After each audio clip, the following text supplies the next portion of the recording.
Hello friends, Radhe Radhe, Jai Shri Krishna to all. This is Ruby Tyagi. I warmly welcome everyone to the Sadhana Vijay Academy platform. I am good and I hope you are also doing very well. Let's begin today's current affairs. आज की current affairs में हम क्या देखेंगे कि हमने पूरा week जो current affair पढ़ा है उसके जो important हमारी न्यूज होगी उसे आज हम रिवीजन करेंगे, साथ ही अपडेट न्यूज भी देखेंगे। तो हमारी आज की फर्स्ट न्यूज है जीएसटी रिफॉर्म के ऊपर। जीएसटी बेस्ड जो हमारी न्यूज है उसे हमने पहले भी पढ़ा था, पहले भी देखा था और आज फिर से आई है। तो जीएसटी को एक बार शुरू से देखते हैं कि जो जीएसटी रिफॉर्म किए गए हैं, जैसे कि आप सब जानते हैं कि 15 अगस्त पर पीएम मोदी ने एक अनाउंस किया था कि जीएसटी पर कुछ रिफॉर्म्स देखने को मिलेंगे जो कि एक दीपावली गिफ्ट माना जाएगा। अब जीएसटी पर फिर इसके बाद एक न्यूज आई कि जीएसटी में कुछ रिफॉर्म्स किए गए हैं। जैसे कि आप सब जानते हैं जो अभी हम जीएसटी पे कर रहे हैं वो कर रहे हैं 4 स्लैब्स में। 4 स्लैब से हम जीएसटी पे कर रहे हैं, कौन कौन सी है वो 5%, 12%, 18% और 28%। ये जो हमारे स्लैब है अभी हम इन स्लैब पर अपना जो जीएसटी पे करते हैं वो इस स्लैब पर करते हैं। अभी इनमें रिफॉर्म्स देखे गए हैं। तो रिफॉर्म्स क्या है कि जो हमारा 12% है और हमारा जो 28% है, इन दो स्लैब को हटा दिया गया है। हमारे सिर्फ स्लैब कौन से बचे हैं, 5% और 18%। अब जो हमारे 12% के प्रोडक्ट हैं, जो 28% के प्रोडक्ट है वो कहाँ गए हैं, तो वो गए हैं जो हमारे 12% के प्रोडक्ट हैं वो पहुंच गए हैं 5% में। मीन्स जिन प्रोडक्ट पर हम अब तक जीएसटी 12% की जीएसटी पे करते थे वो सारे प्रोडक्ट पर अब हम 5% जीएसटी पे करेंगे। इसी के साथ जो 28% के प्रोडक्ट थे उन पर जीएसटी लगे है 18%। मीन्स हम 18% अब जीएसटी पे करेंगे। साथ ही साथ 28 जो जीएसटी है उसके प्रोडक्ट 90% तो 18 स्लैब में चले गए हैं, लेकिन बाकी के जो प्रोडक्ट बचे वो पहुंच गए स्पेशल टैक्स 40%। 40% टैक्स में क्या क्या आ गए हैं, जैसे कि नशीले पदार्थ या फिर जो लग्जरी वस्तुएं हैं उन पर जो जीएसटी पे करनी होगी वो 40% होगी और वो एक स्पेशल जीएसटी होगी। आपको समझ आया होगा कि जो हमारे अभी तक हम जीएसटी पे करते हैं वो हम 4 स्लैब में करते हैं, 5%, 12%, 18%, 28%। इसी के साथ साथ अब 2 स्लैब कर दिए गए हैं, 2 स्लैब हमारे हटा दिए गए हैं, जिसमें से 12% को हटा दिया गया है और 28% को हटा दिया गया है। 12% जीएसटी के जितने भी प्रोडक्ट थे उन्हें 5% स्लैब में पहुंचा दिया गया है। मीन्स हम अब तक जिन पर 12% जीएसटी पे करते थे अब हम 5% पे करेंगे। साथ ही जो 28% के 90% प्रोडक्ट है वो 18% में पहुंचा दिए गए हैं। मीन्स जिन पर हम 28% जीएसटी पे करते थे अब हम 18% पे करेंगे। साथ ही जो हमारे बाकी के प्रोडक्ट बचे उन्हें स्पेशल जीएसटी में पहुंचा दिया गया है जो कि है 40%। 40% में है जो कि हमारे नशीले पदार्थ है जैसे कि तंबाकू, गुटखा, साथ ही जो लग्जरी आइटम्स है उन पर 40% पे करना होगा। ये जीएसटी स्लैब हुआ। ये जो हमारा जीएसटी है वो लागू कब होगा, तो वो होगा 22 सितंबर को इसे लागू किया जाएगा। इसी के साथ साथ 200 से ज्यादा प्रोडक्ट पर हमें ये जीएसटी रिफॉर्म देखने को मिलेगा। थोड़ा डिटेल में देखते हैं कि क्या है इसके बारे में। जीएसटी जो है हमारी कितनी हो गई है, 5% और 18% 2 स्लैब रखे गए हैं। इसके अलावा एक 40% का भी स्लैब है जो कि स्पेशल रेट है। स्पेशल हमारा रेट किस किस पर है, तो वो है तंबाकू और लग्जरी वस्तुएं जैसे बड़े कार, योट, हेलीकॉप्टर पर लगेगा। इसी के साथ ही कब लागू होगा, तो ये होगा हमारा 22 सितंबर 2025 से। कितनों पर होगा, तो 200 से ज्यादा वस्तुओं पर यह लागू होगा। इसके फायदे क्या होंगे कि जो आम आदमी है, मिडिल फैमिली है, उन्हें इसके काफी फायदे देखे जाएंगे। जैसे कि जो हमारी डेली की चीजें हैं जो डेली में यूज की जाती हैं उन पर जो जीएसटी है वो 12% से 5% हो गया। तो अब जो डेली मर्रा की चीजें हैं, रोजमर्रा की चीजें, उन्हें हम सिर्फ 5% ही जीएसटी पे करना होगा। तो हमारी जो वस्तुएं वो थोड़ी सस्ती होंगी, जैसे कि हमारी तेल हुआ, साबुन, शैम्पू, टूथब्रश, टूथपेस्ट, दाल, चावल, रोटी, पनीर, इन पर क्या हो गया है, इन पर 5% पे करना होगा। इसी के साथ साथ जो हमारे 28% के प्रोडक्ट थे जैसे कि हैंडीक्राफ्ट, सीमेंट, इन पर क्या होगा, इन पर हमें 18% देना होगा। कुल मिलाकर आम आदमी और मिडिल क्लास परिवारों का खर्च जो है वो कम होगा, कुछ बेनिफिट्स देखने को मिलेंगे। इसी के साथ साथ जो हेल्थ और इंश्योरेंस सेक्टर थे जिस पर हम 18% जीएसटी देते थे, जैसे कि हम लाइफ इंश्योरेंस कराते हैं या फिर हेल्थ इंश्योरेंस कराते हैं, तो इस पर हम जब जीएसटी पे करते थे तो वो जीएसटी पे करते थे 18%, लेकिन अब क्या कर दिया गया है कि इन पर 0% जीएसटी देनी होगी, मींस इस पर कोई भी जीएसटी नहीं देनी होगी। तो क्या किया गया है कि 18% से घटाकर 0% कर दिया गया है। इसी के साथ साथ 33 जरूरी दवाइयां जो कि आम आदमी को चाहिए, उन पर कितना कर दिया गया है कि जो 12% हम पहले पे करते थे, हम 12% देते थे, तो उस पर 0% कर दिया गया है। मेडिसिन पे क्या किया गया है, 0% कर दिया गया है। इसी के साथ साथ जैसे कि चश्मे जो हम यूज करते हैं उस पर जो टैक्स था वो 28% था, उसे घटाकर 5% कर दिया गया है, 5% कर दिया गया है। मींस 28 के कुछ प्रोडक्ट 5% में भी भेज दिए गए हैं।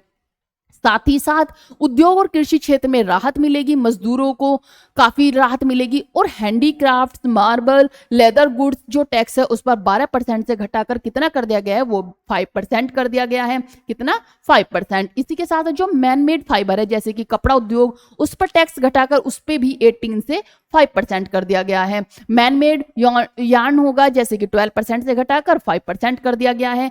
किसान और कृषि संबंधित कुछ फायदे मिलेंगे। इसी के साथ साथ जो हमारे तंबाकू और लग्जरी आइटम्स हैं उन पर हमें 40% पे करना होगा, जो कि हमारा स्पेशल टैक्स होगा। क्या होगा, स्पेशल टैक्स होगा, इस पे हमें 40% पे करना होगा। सरकार का मानना है कि इस टैक्स वसूली भी बढ़ेगी, इससे टैक्स वसूली भी बढ़ेगी और जो जनता को राहत भी मिलेगी। ज्यादातर रोजमर्रा की चीजें सस्ती होंगी, केवल जो हमारे साइन गुड्स हैं जैसे कि तंबाकू, लग्जरी वस्तुएं जो कि महंगी महंगी चीजें हैं उन पर ही हमें ज्यादा टैक्स देना होगा, मीन्स 40% का हमें जीएसटी पे करना होगा। सेकंड न्यूज है हमारी ट्रंप से लेकर। ट्रंप ने अभी ये सुर्खियों में कुछ ना कुछ अपने बयानों को लेकर बने ही रहते हैं। कभी ये जीएसटी, कभी हम पर टैक्स लगा देते हैं 25% का, फिर उसे 50% कर देते हैं। कभी अपने कुछ कमेंट्स के अकॉर्डिंग वो बोल देते हैं कि जो हमारी अर्थव्यवस्था है वो डेड इकोनॉमी है। इसी के साथ साथ अब इन्होंने एक और कमेंट किया है कि जो इन्होंने कहा है, राष्ट्रपति डोनाल्ड ट्रंप ने कहा है कि भारत अब चाहता है कि वो जो शुल्क है, जो टैरिफ है, उसे 0 कर दे, मीन्स शून्य कर दे। ये पेशकश है, लेकिन यह प्रस्ताव अब बहुत देर हो चुकी है। इन्होंने कहा कि भारत ने अब अमेरिकी वस्तु पर लगने वाले टैरिफ को शून्य करने की बात कही है, लेकिन हमने ये बयान दिया है कि अब बहुत देर हो चुकी है, क्योंकि जो ये संबंध थे ये सिर्फ एक तरफा आपदा थी। हम टैरिफ कुछ भी नहीं लगा रहे थे, जबकि भारत हमारी कंपनियों पर काफी टैरिफ लगा रही थी, जिससे हमारी जो कंपनियां भारत में व्यापार नहीं कर पा रही थी। इसी के साथ साथ इन्होंने ये भी कहा कि जो अमेरिकी कंपनियां हैं वो भारत में अपना सामान नहीं बेच पा रही थी क्योंकि भारत हम पर टैरिफ लगा रहा था। ट्रंप का यह भी बयान आया है कि पीएम, इन्होंने ये बयान कब दिया, इन्होंने कब कहा कि भारत कह रहा है कि हम शून्य टैरिफ कर देंगे। इन्होंने कहा तब जब एससीओ की मीटिंग हो रही थी चाइना में। एससीओ की मीटिंग आप एक बार देखेंगे, एससीओ की मीटिंग कहां पर थी, अभी चीन में कंडक्ट हो रही थी और वहां पर पीएम मोदी गए हुए थे। उस टाइम पर इन्होंने ये कमेंट किया। इसी के साथ साथ इनके एक जो सलाहकार हैं, अमेरिकी जो सलाहकार है पीटर नार्वे, कौन है, पीटर नोवरे, इन्होंने कमेंट किया है कि जो भारत है वो ब्राह्मण वर्ग को लाभ पहुंचा रहा है। इन्होंने क्या क्या, इनका मुद्दा ये है कि ट्रंप चाहते थे कि इंडिया को अपने कंट्रोल में कर लें, कि टैरिफ लगाकर वो जो रशिया से भारत तेल खरीद रहा है, रशिया के वो सारे रास्ते बंद करना चाहता था कि जिससे कि भारत वहां से तेल ना खरीद पाए, उसको हेल्प ना कर पाए। तो इसी के चलते हुए उसने भारत पर टैरिफ लगाए, लेकिन भारत जब भी नहीं माना तो अब इन्होंने क्या कहा, क्योंकि ये जानते हैं कि भारत में इलेक्शन का टाइम चल रहा है, तो इन्होंने सोचा क्यों ना जो पहले एक अंग्रेजों ने नीति अपनाई थी कि फूट डालो राज करो, वही इन्होंने कोशिश की है कि हम फूट डाल देते। और इन्होंने क्या कहा है कि जो नरेंद्र मोदी की सरकार है, जो बीजेपी है, वो सिर्फ ब्राह्मण वर्ग को ही फायदा पहुंचा रही है। अब ये सोचना भूल गए कि पहले ये तो देखे कि ब्राह्मण है कौन, क्या ब्राह्मण अंबानी है, अडानी है, ये क्या ब्राह्मण है, और ये ब्राह्मण है तो हमें कैसे नहीं पता चला कि ये लोग ब्राह्मण वर्ग में आते हैं। तो ये सब हुआ, जबकि इनके इस बयान पर इन्हीं के लोग काफी इन्हें क्रिटिसाइज भी कर रहे हैं, इन्हें बोल भी रहे हैं कि भाई तुम किस तरह की बयानबाजी कर रहे हो। यहाँ तक कि इन्हीं के कुछ जो अपोजिशन वाले हैं वो बोल रहे हैं कि अमेरिका ने सही नहीं किया भारत से अपने जो रिश्ते खराब कर कर, क्योंकि जो हमारे रिश्ते खराब हुए लंबे टाइम के लिए बहुत ही टाइम लगेगा इन्हें सुधरने में। इसीलिए कहा जा रहा है कि भारत से अमेरिका को अपने जो संबंध थे वो खराब नहीं करने चाहिए थे, अपने रिश्ते खराब नहीं करने चाहिए थे। ये सब आया। इसी के बाद यहाँ आपने देखा होगा कि एससीओ की मीटिंग हुई थी। एससीओ की मीटिंग में एक बार आप देख लीजिए कि एससीओ की मीटिंग कहाँ पर हुई थी, चाइना के बीजिंग में हुई थी। कहाँ पर हुई थी, चाइना के बीजिंग में हुई थी। बीजिंग के ताइजिन शहर में हुई थी। किसने कंडक्ट की थी, तो ये की थी शी जिनपिंग ने, चाइना के प्रेसिडेंट ने। यहाँ पर कौन कौन लोग थे, तो यहाँ पर 10 मेंबर कंट्रीज थे, इसी के साथ में और भी लोग आए हुए थे। जैसे कि इसके 10 मेंबर्स कंट्री कौन कौन है, Bharat, China, Russia, Pakistan, Iran, Uzbekistan, Kyrgyzstan, इसी तरह के कुछ हमारी जो 10 कंट्रीज हैं वो इसमें इंक्लूडेड हैं। इसी के साथ साथ जो एससीओ है, आप सोचेंगे कि एससीओ कब स्थापना हुई थी, तो एससीओ की स्थापना हुई थी 2001 में।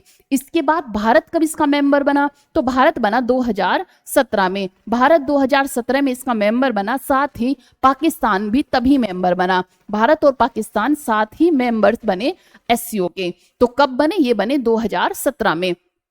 इसी के साथ साथ एससीओ का हेडक्वार्टर कहाँ पे है, तो वो है बीजिंग में। कहाँ पर, बीजिंग में इसका हेडक्वार्टर है। आपने देखा होगा कि सबसे ज्यादा दिक्कत ट्रंप को कब हुई, क्योंकि इन्हें पता था कि जो यहाँ पे मीटिंग हो रही है इसमें चाइना, रशिया और भारत एक हो रहे हैं और इसी से इनसे सहन नहीं हुआ, ये इसको बर्दाश्त नहीं कर पाए। इसीलिए इन्होंने ये जो बौखलाकर कमेंट्स किए हैं, इनके जो सलाहकार ने कमेंट्स किए वो इन्हीं पर भारी पड़ गया और इन्हीं के, ये दूसरों का क्रिटिसाइज करना चाहते थे, खुद क्रिटिसाइज हो गए। तो ये सब चीजें थी। इसी के साथ आपने देखा होगा कि काफी देखा जा रहा है कि जो हमारे रिश्ते रशिया के साथ है वो और मजबूत होते जा रहे हैं। इसी के साथ आपने देखा होगा कि जब पुतिन अपनी गाड़ी में बैठे तो इसी के बाद कम से कम 10 या 15 मिनट बाद मोदी जी आए, तो पुतिन ने उनका वेट किया, उन्हें अपनी गाड़ी में बैठाया और कम से कम 40 या 45 मिनट वो उसी गाड़ी में बैठकर घूमे और उन्होंने आपस में बातें की। जो पर्सनल बातें हुई वो किसी को नहीं पता कि क्या क्या बातें हुई, वो गाड़ी में बैठकर ही की गई। बाकी काफी अच्छे रिश्ते रहे हैं भारत के रशिया के साथ, तो हैं ही। देखा जा रहा है कि इन फ्यूचर चाइना के साथ भी अच्छे रिश्ते बन सकते हैं। बनेंगे या नहीं ये फ्यूचर में देखा जाएगा, क्योंकि चाइना हमेशा कितनी बार ये सब चीजें कर चुका है कि उसने क्या है कि फ्रेंडशिप की है, लेकिन फिर बाद में जैसे गलवान घाटी केस हो या फिर अक्साई चीन हो, इन पर जाकर फिर से विवाद खड़ा हो गया या फिर वहां पे हमला करा दिया, तो ये सब चीजें चली हैं। लेकिन अभी देखा जा रहा है कि शायद फ्यूचर में अच्छा हो, क्योंकि ट्रंप ने भारत पर भी टैरिफ लगाया है, साथ ही साथ चाइना पर भी टैरिफ लगाया है। तो इसी के चलते हुए देखा जा रहा है कि ये तीनों अगर शक्तियां मिल जाती हैं, इसलिए भी इन्हें दिक्कत हो रही है, अमेरिका को दिक्कत हो रही है कि अमेरिका जो एक स्ट्रॉन्ग इकोनॉमी रखता हुआ, जो एक बहुत ही अच्छा वो माना जा रहा था कि एक शक्तिशाली देश है, उसी के साथ अगर चाइना, रशिया और पाकिस्तान एक हो जाते हैं तो इससे अमेरिका को काफी नुकसान उठाना पड़ेगा। इसी के चलते हुए ये बौखलाहट बाहर आ रही है। इसके बाद जब पीएम मोदी ने वहां पर बोला, तो जब चाइना में ये मीटिंग हुई तो पीएम मोदी ने कुछ अपनी बातें रखी। जैसे उसमें सबसे बड़ा जो मुद्दा था वो था आतंकवाद का, कि जो अभी अप्रैल 2025 में पहलगांव में आतंकवादी जो हमला हुआ था जिसमें हमारे 26 यात्री मारे गए थे, उसी के चलते हुए पीएम मोदी ने इस पर चर्चा की। उन्होंने कहा कि ये बहुत ही निर्दयी, जो बहुत ही निंदाजनक सिचुएशन थी, बहुत ही क्रूरता से उन लोगों को मारा गया, जो कि असहनीय है और इसे बर्दाश्त नहीं किया जाएगा। वहां पर पाकिस्तान भी उपस्थित था और भी देश शामिल थे। उन सब ने इस पर सहमति जताई कि हाँ ये बहुत ही गलत हुआ और आतंकवाद को सहन नहीं किया जाएगा। ये सब चीजें देखी गई। ये भी द हिंदू की न्यूज थी जिसमें ये सब बातें कही गई कि टेररिज्म के ऊपर बात की गई कि ये जो बर्दाश्त से बाहर है, इसे बर्दाश्त नहीं किया जाएगा। इसी के साथ आप जानते हैं कि जो जापान है, जापान में चाइना में जाने से पहले मोदी जी गए थे जापान में। वहां उन्होंने कुछ समझौते किए। जैसे कि आप सब जानते हैं जापान से भी हमारी बहुत अच्छी हमारी घनिष्ठ मित्रता है। कभी सुभाष चंद्र बोस की एक जो आप इतिहास देखेंगे तो सुभाष चंद्र बोस जापान गए थे, वहीं से हमारे रिश्ते बनते हुए चले और इस टाइम हमारे जापान से भी काफी अच्छे रिश्ते हैं। इसी के साथ साथ जिस तरह हम अमेरिका के टैरिफ से जूझ रहे हैं, इसी तरह बाकी देश भी जूझ रहे हैं, उनमें से जापान भी एक है। जापान ने कुछ डील भी कर रखी थी अमेरिका के साथ, लेकिन कुछ उसकी सिचुएशंस रही, कुछ कंडीशंस रही, मोदी के वहां जाने के बाद वो डील कैंसिल हो गई और उससे अमेरिका को काफी लॉस उठाना पड़ा।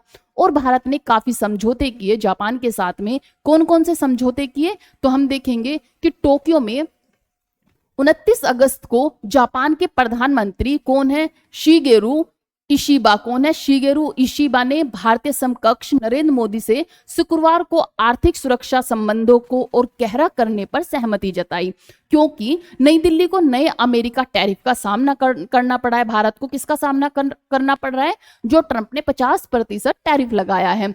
टोक्यो चीन के बढ़ते प्रभाव का मुकाबला करना चाहता है। इसी का जो इशिबा ने टोक्यो में मोदी के साथ हुई बातचीत के बाद संयुक्त प्रेस घोषणा में कहा।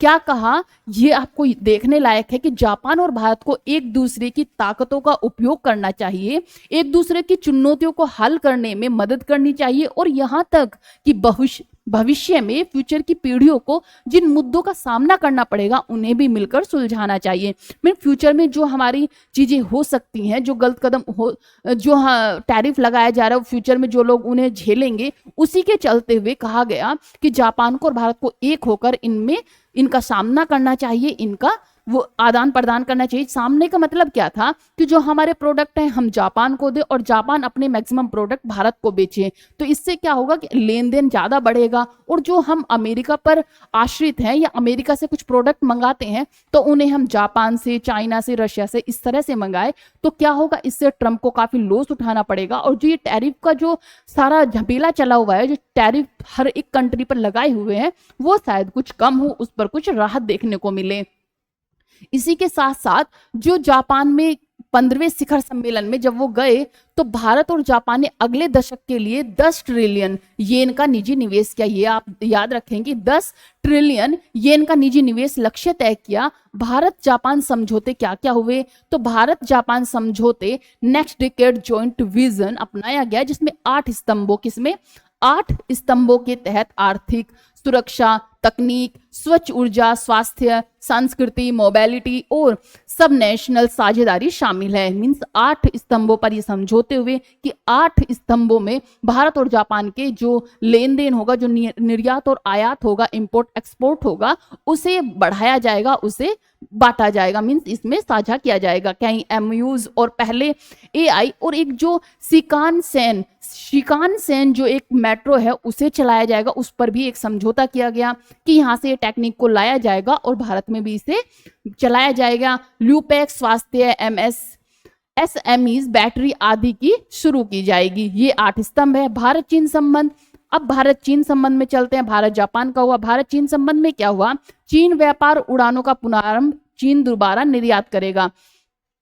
जैसे कि आप सब जानते हैं चीन के साथ हमारे रिश्ते काफी खराब रह चुके हैं। अभी जो लास्ट हमारे टाइम हमारे रिश्ते चल रहे थे वो काफी खराब थे। हमारी हवाई यात्रा बंद थी, हमारे जितने भी चीन और भारत के आने जाने के रास्ते तो उन्हें बंद कर दिए गए थे।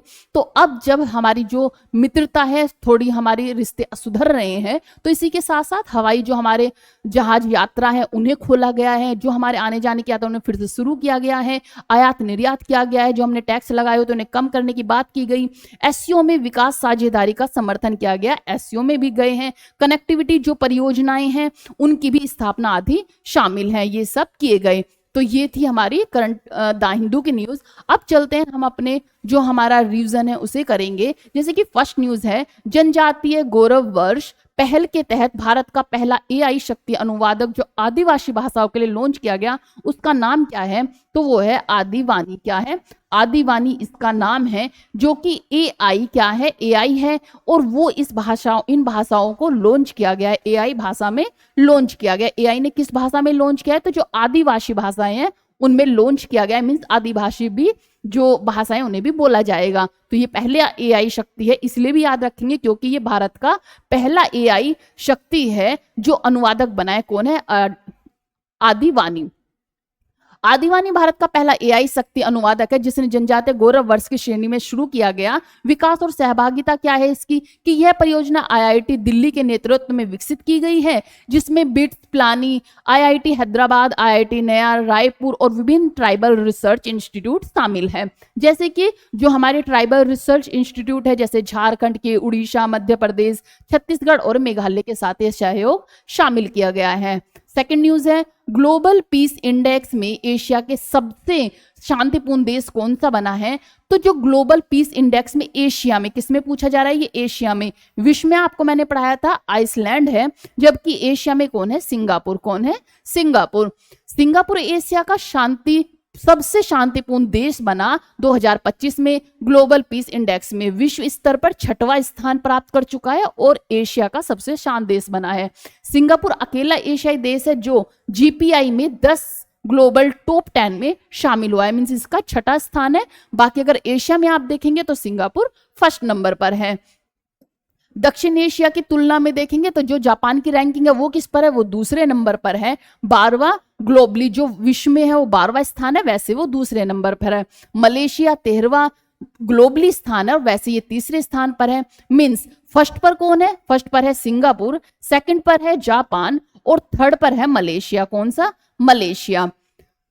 इसके बाद भूटान, मंगोलिया, वियतनाम, ताइवान, दक्षिण कोरिया, तिमोर लिस्ते और लाओस ये इसमें शामिल हैं। जीपीआई अवधारणा और वैश्विक पैटर्न में जीपीआई में 163 देश, कितने, इस रैंकिंग में 163 देश शामिल होते हैं। जो ये जीपीआई बनाया जाता है, जो रैंकिंग दी जाती है वो 163 देशों में दी जाती है और इसी से ये देखा जाता है कि कौन कौन से हैं। तो 3 प्रमुख डोमेन पर ये आधारित होता है। 3 प्रमुख डोमेन कौन कौन से होते हैं, एक होता है सामाजिक सुरक्षा जो कि सोशल सेफ्टी एंड सिक्योरिटी होता है, सेकंड होता है निरंतर घरेलू एवं अंतर्राष्ट्रीय संघर्ष और थर्ड होता है सैन्यवाद या फिर सैन्यकरण। 2025 के रिपोर्ट में भारत में जो सतता है वो 0.36% की गिरावट के साथ दर्ज की गई है। 17 वर्षों में यह 13वीं बार हुई है। कब, 13वीं बार ऐसी कंडीशन हुई है। दक्षिण एशिया क्षेत्र को इस समय दूसरा सबसे कम शांतिपूर्ण क्षेत्र घोषित किया गया। इसका मुख्य कारण बांग्लादेश, पाकिस्तान में बढ़ता तनाव और आपराधिक घटनाओं में वृद्धि है।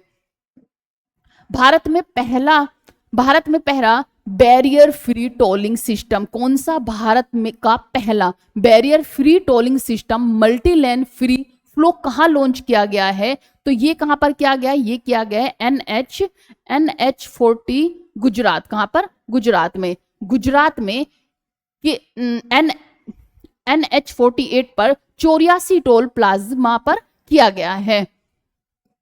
भारत में ये पहला ऐसा टोल फ्री है जो कि बैरियर फ्री टोलिंग सिस्टम है जो गुजरात के NH48 पर स्थित है। और कहां पर है ये, 84 टोल प्लाजा पर शुरू किया गया है। हरियाणा के घरोंडा टोल प्लाजा पर भी इसी सिस्टम को जल्द लागू करने का समझौता हो चुका है। यह प्रणाली फास्टैग, RFID रीडर्स और ANPR कैमरे के जरिए काम करती है, जिसके कारण वाहन को रोकने या टोल बूथ पर थामने की आवश्यकता नहीं होती। इसमें क्या होगा कि इसमें जो हम टोल देते हैं तो क्या करते हैं, गाड़ी को रोकते हैं और टोल देते हैं। लेकिन अब क्या होगा कि गाड़ी ऐसे ही निकल जाएगी, टोल की जरूरत नहीं होगी, कैमरे होंगे, स्कैनर होंगे, स्कैन करेंगे और टोल ऐसे ही कट जाएगा। मीन्स वहां पर कोई भी गाड़ी रोकने की जरूरत नहीं होगी, टोल फ्री सिस्टम होगा टोल प्लाजा, जिसके कारण वाहन को रोकने या टोल बूथ पर थमने की आवश्यकता ही नहीं होगी। केंद्र सरकार ने फाइनेंशियल ईयर 2025-26 तक लगभग 25 राष्ट्रीय राजमार्ग टोल प्लाजाओं पर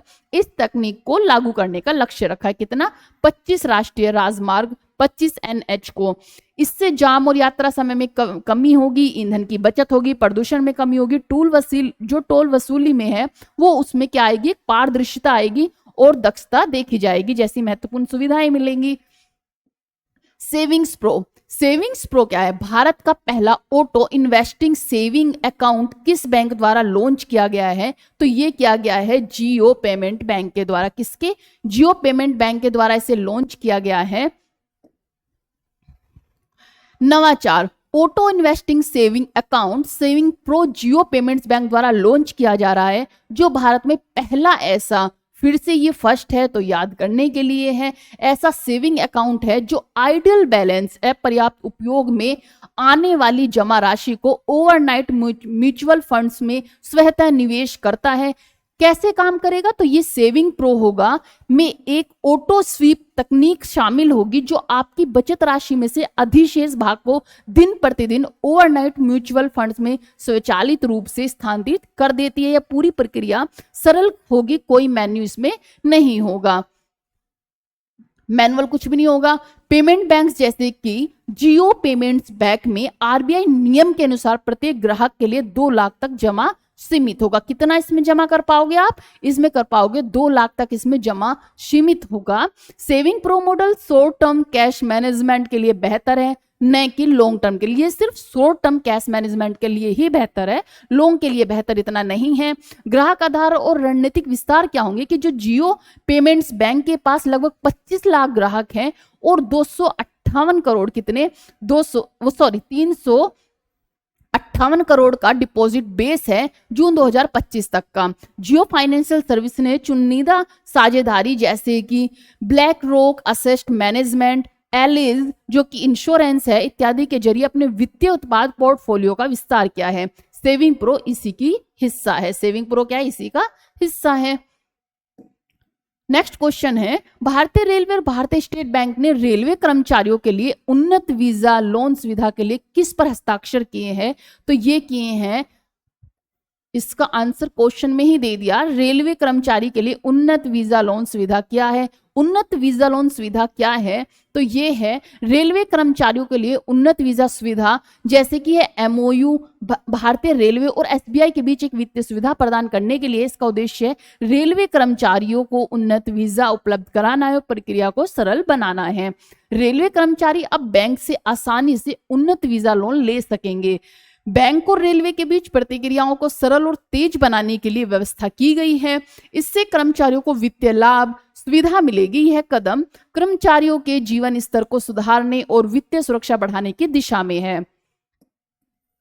नेक्स्ट क्वेश्चन है हमारा कि चिली के एटलस सर्वेक्षण टीम ने कौन सी नई खगोलीय खोज की है? तो नई खगोलीय खोज कौन सी की है? तो ये की है हमारी चिली ने की है हमारी 3AI। कौन सा? 3AI एटलस धूमकेतु। क्या है ये? 3AI एटलस धूमकेतु की खोज की है। क्या है ये? तो इसे थोड़ा देखेंगे। चिली में एटलस सर्वेक्षण टीम ने एक नई खोज की है। कौन सी है? 3AI एटलस धूमकेतु। आपको आई होप अच्छे से दिख रहा होगा।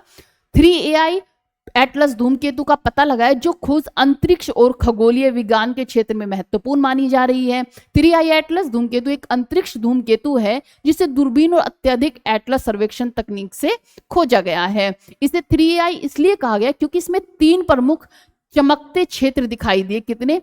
3 प्रमुख चमकते हुए क्षेत्र दिखाई दिए, इसलिए इसका नाम 3AI रखा गया। कितना? 3AI एटलस रखा गया। यह खोज खगोल वैज्ञानिकों और ब्रह्मांड की संरचना को, गैसों, धूल, नक्षत्रों के विकास को समझने में मदद करेगी। चिली की दूरबीन और एटलस सर्वेक्षण की यह पहल खगोलीय खोजों में देश की प्रतिष्ठा बढ़ा रही है। मीन्स इससे क्या होगा, एक जो हमारा ब्रह्मांड है इसे समझने की एक हमें जरूरत है और इसे समझने में हमारी मदद मिलेगी, क्योंकि जब हम खोज कुछ भी करते हैं तो उससे क्या होता है, हमें एक ब्रह्मांड को समझने की हमें समझ मिलती है, तो इसे अच्छे से समझा जाएगा। भारतीय सेना ने मिस्र में कौन सा बहुस्तरीय सैन्य अभ्यास शुरू किया है? तो वो क्या है? Bright star. कौन सा? ब्राइट स्टार शुरू किया है, जो हमारा किसके साथ में? भारतीय सेना और मिस्र जो कि इजिप्ट है उसके साथ में है। ब्राइट स्टार से जुड़े महत्वपूर्ण तथ्य देखेंगे कि यह अभ्यास अमेरिका और मिस्र द्वारा संयुक्त रूप से आयोजित किया जाता है। इसका पहला संस्करण 1980 के दशक में हुआ था। कब हुआ था? 1980 के दशक में। इसमें मुख्य रूप से भूमि, समुद्री और हवाई बलों की संयुक्त अक्षमताओं का प्रशिक्षण होता है।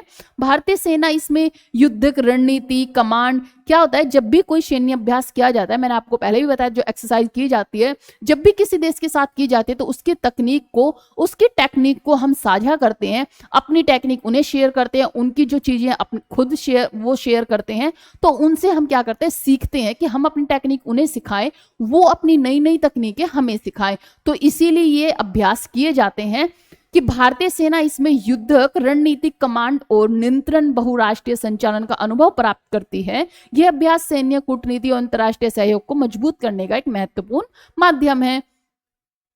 नेक्स्ट क्वेश्चन, दक्षिण कोरिया में मोबाइल फोन और एप्स पर प्रतिबंध क्यों लगाया गया? तो ये इसलिए लगाया गया क्योंकि हानिकारक सामग्री और सुरक्षा सुनिश्चित करने के लिए कोरिया है उसमें मोबाइल फोन और एप्स पर प्रतिबंध लगा दिया गया है।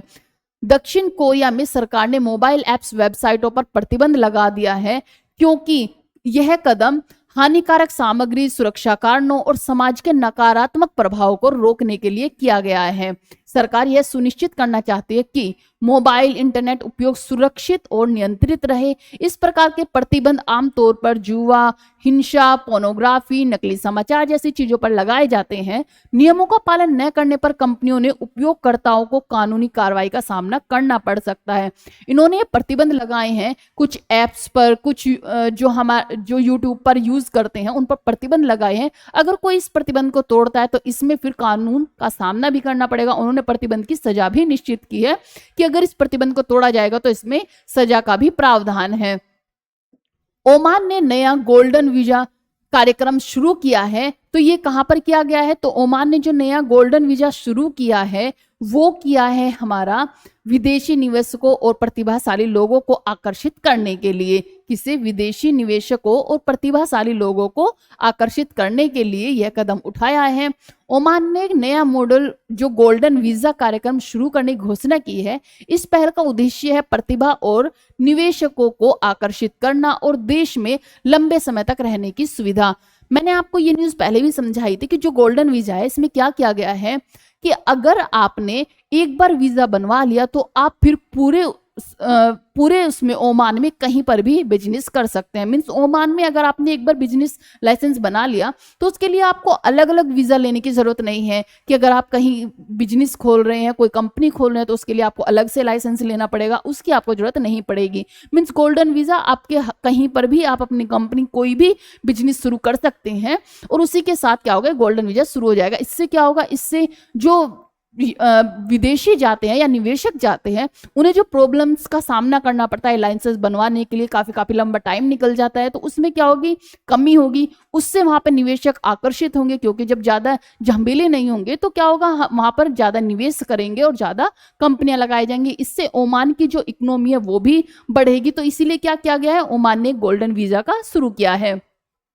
गोल्डन वीजा क्या है? ये एक लंबी अवधि का निवास वीजा है जो निवेशकों, विशेषज्ञों और कुशल पेशेवरों को दी जाती है। लाभ क्या होगा इससे कि जो वीजा धारक को ओमान में स्थायी लंबी अवधि तक रहने, काम करने, निवेश करने की अनुमति मिलती है।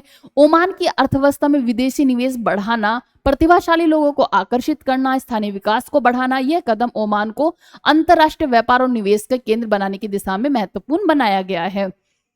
कुछ न्यूज हमारी वन लाइनर है, जैसे कि ओलंपिक 2036 की तैयारियों के लिए केंद्र सरकार ने खोला खजाना, 3000 खिलाड़ियों को मिलेंगे हर महीने 50,000 रुपए। मीन्स ओलंपिक 2036 की तैयारी के लिए केंद्र ने क्या किया है कि 3000 खिलाड़ियों को चूज करेंगे। 3000 खिलाड़ियों को चूज करेंगे किसके लिए, ओलंपिक खेलने के लिए, जिसमें कि उन्हें 50,000 रुपए महीना इनकम भी दी जाएगी, 50,000 रुपए महीना दिया जाएगा।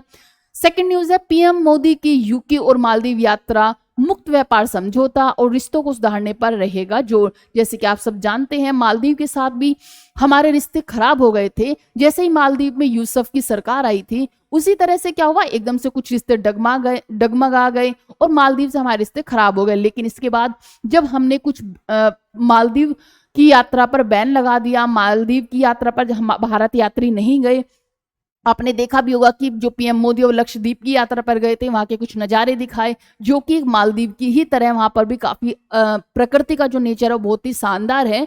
तो क्या किया गया था, मालदीव पर जो हमारी विजिट थी उन्हें रोक दी गई थी, यात्राएं रोक दी गई थी। इससे मालदीव को काफी नुकसान उठाना पड़ा। मालदीव को लग रहा था कि वो भारत के बिना काम चला लेगा। चाइना के सिखाने पर उसने क्या किया था कि भारत की जो सेना वहां पर उपस्थित थी उसे वापस भारत भेज दिया था। और इसी के साथ साथ उसने चाइना के साथ कुछ समझौते कर लिए थे, जैसे कि उसने चाइना को 36 जो वहां पर द्वीप थे उन्हें दे दिया था, 36 द्वीप पर कि आप यहाँ पर तरक्की कीजिए, यहाँ पर कुछ भी बनाइए वहां पे। और भारत की जो साथ ये चीजें की गई कि रिश्ते खराब हो गए, वहां से भारत की सेना को भेज दिया गया। तो मालदीव ने अब फिर से रिश्ते सुधारने की कोशिश की है। और मालदीव ने क्या किया है कि अब भारत जब वहां पर हमारे जो विदेश मंत्री जयशंकर प्रसाद जी जब वो गए हैं तो उन्होंने वहां पे क्या किया, उन्होंने 28 द्वीप खरीदे हैं और 28 द्वीप पर अब हम वर्क करेंगे। मीन्स अगर 36 चाइना ने ले लिए तो हमने भी 28 ले लिए, क्योंकि मालदीव भारत के नजदीक है। अगर वहां पर चाइना रहता है तो वो भारत पर अपनी पकड़ बनाए रखेगा, निगरानी रखेगा। इसी के साथ साथ जयशंकर प्रसाद जी ने भी, भारत ने भी अपने वहां पर 28 जो द्वीप हैं उन्हें ले खरीद लिया है। वहां पे वो क्या कर सकते हैं, वहां पे अपनी कुछ भी जो हमारी चीजें हैं उन्हें अच्छा बनाना, डेवलप करना, वो सब चीजें कर सकते हैं। तो ये किया गया। ईडी ने झांगुर बाबा पर कसा शिकंजा, 22 खातों में 60 करोड़ रुपए मिले। ये जो बाबा हैं इनके अकाउंट में 60 करोड़ रुपए मिले, जो कि लेन देन हो रहा था मुंबई से पनामा तक, मनी लॉन्ड्रिंग का बड़ा नेटवर्क फैला हुआ था। अब असम में भाषाई विवाद, ममता बनर्जी ने भाषा को लेकर हिम्मत बिस्वा पर साधा निशाना, शर्मा बोले मुस्लिम घुसपैठ को दिया जवाब। फिर न्यूज है हमारी, लिक्विड स्कैम, आंध्र प्रदेश में वाईएसआरसीपी सांसद मिथुन रेड्डी गिरफ्तार, 3200 करोड़ के शराब घोटाले में कार्रवाई। इजराइल सेकंड नेक्स्ट है, इजराइल के हमलों में 2025 से अब तक 58,000 फिलिस्तीनी नागरिकों की हुई मौत। भारत पाक संघर्ष पर ट्रंप ने किया चौंकाने वाला खुलासा, ऑपरेशन सिंदूर में 5 जेट विमान हवा में मार गिराए गए। ये जो कि ट्रंप ने पहले अपना बयान दिया था कि भारत के जो ऑपरेशन सिंदूर हुआ था उसमें भारत के 5 विमान क्षतिग्रस्त हुए थे, ये ट्रंप ने अपना बयान दिया था। नेक्स्ट है, दुनिया की कोई ताकत भारत को निर्देश न दे, भारत पाक संघर्ष को लेकर ट्रंप के दावे पर बोले उपराष्ट्रपति धनखड़। उपराष्ट्रपति धनखड़ ने तब जब ट्रंप ने यह बयान दिया तो धनखड़ जी ने बयान दिया था कि भारत को कोई भी निर्देश ना दे, दुनिया की कोई ताकत हो वो भारत को निर्देश ना दे, क्योंकि भारत खुद कैपेबल है अपने हर एक फैसले को लेने के लिए, अपने हर एक चीजों को करने के लिए वो स्वतंत्र है, तो कोई भी ताकत उसको निर्देश ना दे। ट्रंप ने क्लेम किया 5 jet shot down, Modi ji 5 जहाजों का सच क्या है, ट्रंप के दावे पर राहुल गांधी सरकार का हमला। क्या हुआ था जब ट्रंप ने ये अपना बयान दिया तो इसके बाद विपक्ष ने इस पर क्वेश्चन उठाए कि भाई हम ऑपरेशन सिंदूर के बाद क्या हुआ, कितना हमें नुकसान हुआ, ये हम किसी को कुछ भी नहीं पता था। तो राहुल गांधी जी ने बोला कि हमें उसकी आप बताइए कि भाई कितनी हमें क्षति हुई है, कितनी चीजें हुई है, कि बाहर के लोग हमें बता रहे हैं और हम भारत में रहते हुए हमें कुछ भी नहीं पता है। तो बताइए सिंदूर ऑपरेशन में इस चीज का क्या जवाब है, जो ट्रंप ने कहा है उसका क्या जवाब है। तो इस पर राहुल गांधी ने अपना बयान रखा था। नेक्स्ट न्यूज है, हाल ही में नमो भारत दिवस कहां मनाया गया, तो ये बनाया गया था नई दिल्ली में। कहां पर? नई दिल्ली में बनाया गया।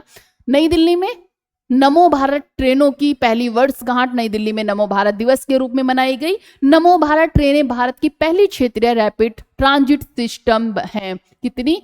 पहली भारत क्षेत्रीय रैपिड ट्रांजिट सिस्टम है, जो कि 17 किलोमीटर का पहला खंड है, जो कि कहां से? साहिबाबाद से लेकर दुहाई डिपो के बीच चलेगी। 20 अक्टूबर 2023 को प्रधानमंत्री नरेंद्र मोदी द्वारा उद्घाटित किया गया था।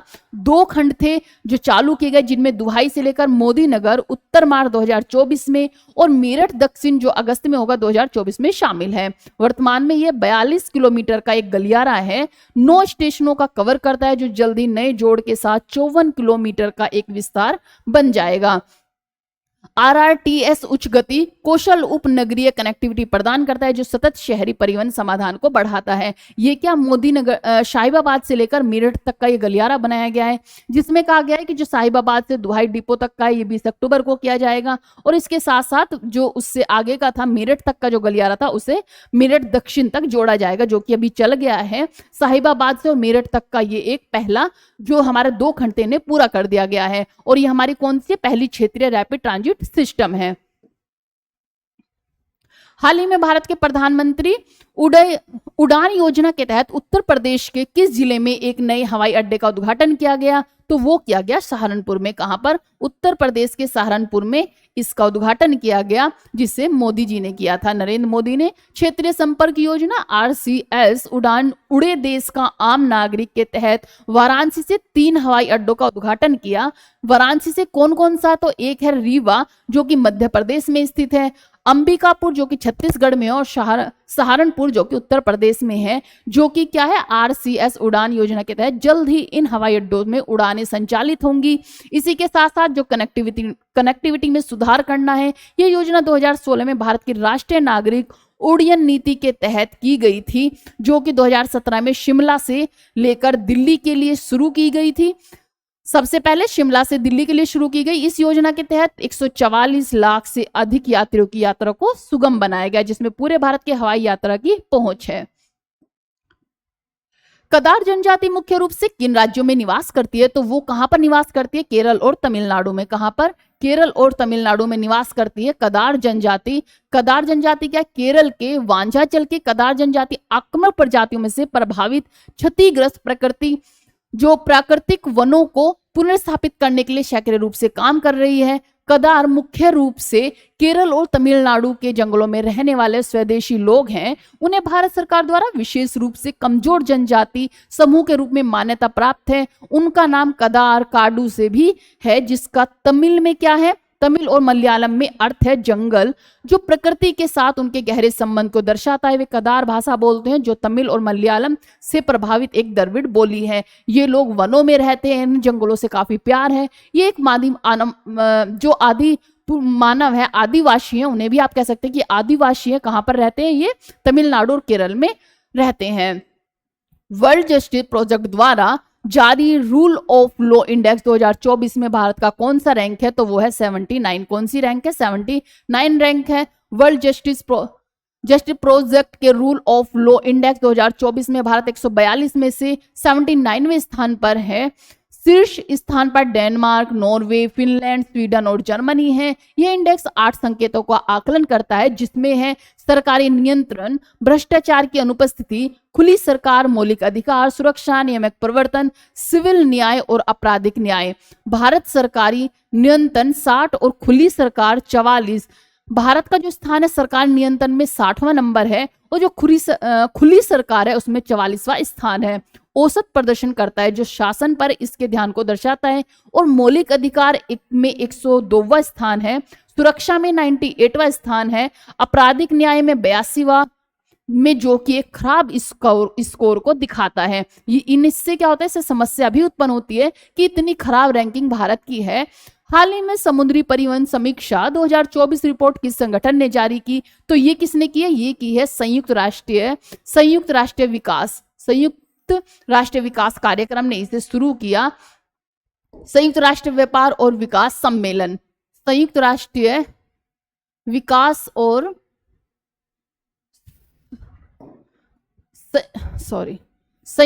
व्यापार और विकास सम्मेलन इसका आंसर होगा। संयुक्त राष्ट्र व्यापार और विकास सम्मेलन ने समुद्री परिवहन समीक्षा 2024 रिपोर्ट जारी की, जिसमें वैश्विक समुद्री व्यापार की प्रवृत्तियों को उजागर किया गया है। 2023 में वैश्विक समुद्री व्यापार 2.4% बढ़ा, जो 2024 में संकुचन से उबर रहा है, लेकिन यह सुधार अभी भी नाजुक है। स्वेज और पैनामा नहर जैसी मुख्य अवरोधक बिंदुओं पर महत्वपूर्ण व्यवधान देखे गए। भारत में जनगणना कराने के लिए कौन सा मंत्रालय जिम्मेदार होता है? तो ये होता है गृह मंत्रालय। जो भारत में जनगणना कराई जाती है, तो वो कौन कराता है? उसे गृह मंत्रालय कराता है। जो गृह मंत्री कौन है? अमित शाह जी हैं। सरकार 2025 में जनगणना कराने की योजना बना रही है, जो 1872 से नीतियों के निर्माण में अपनी भूमिका ले व्यापक रूप से सराही जाती है। जनगणना 2025 में संभावित जाति गणना जैसे प्रमुख पहले शामिल होंगी, जो सरकारी मंजूरी के अधीन है। ये निर्वाचन क्षेत्रों के परिसीमन में भी मदद करेगी और राष्ट्रीय जनसंख्या रजिस्टर के निर्माण में भी सहायक होंगी। बरनवा पारा वन्यजीव अभ्यारण्य, जो हाल ही में खबरों में था, किस राज्य में स्थित है? तो वो है छत्तीसगढ़ में। कहां पर? ये हमारी लास्ट न्यूज है, छत्तीसगढ़ में स्थित है। छत्तीसगढ़ के बरनवापारा वन्य जीव अभ्यारण्य में 2 जंगली भैंस के बछड़ों का जन्म हुआ। इस संकटग्रस्त प्रजाति के संरक्षण की उम्मीदें बढ़ाता है। यह अभ्यारण्य रायपुर जिले में स्थित है। कहां पर है ये? छत्तीसगढ़ के रायपुर जिले में स्थित है, जो बालमेडी और जोक नदियों से घिरा हुआ है, जो महानदी भी जिसके पास में क्या है? महानदी भी पड़ती है। भारतीय जंगली भैंस छत्तीसगढ़ का राज्य पशु है। यह भारतीय उपमहाद्वीप और दक्षिण पूर्व एशिया का एक बड़ा बोवाइन प्रजाति है, जो मुख्य रूप से जलोढ़ घास के मैदानों, दलदलों, आर्द्र भूमियों और नदी घाटियों में निवास करती है। ये थी आज की हमारी करंट अफेयर, हमारे पिछले जो लास्ट वीक का रिकैप था। आई होप आपको समझ आया होगा। जय हिंद, जय भारत।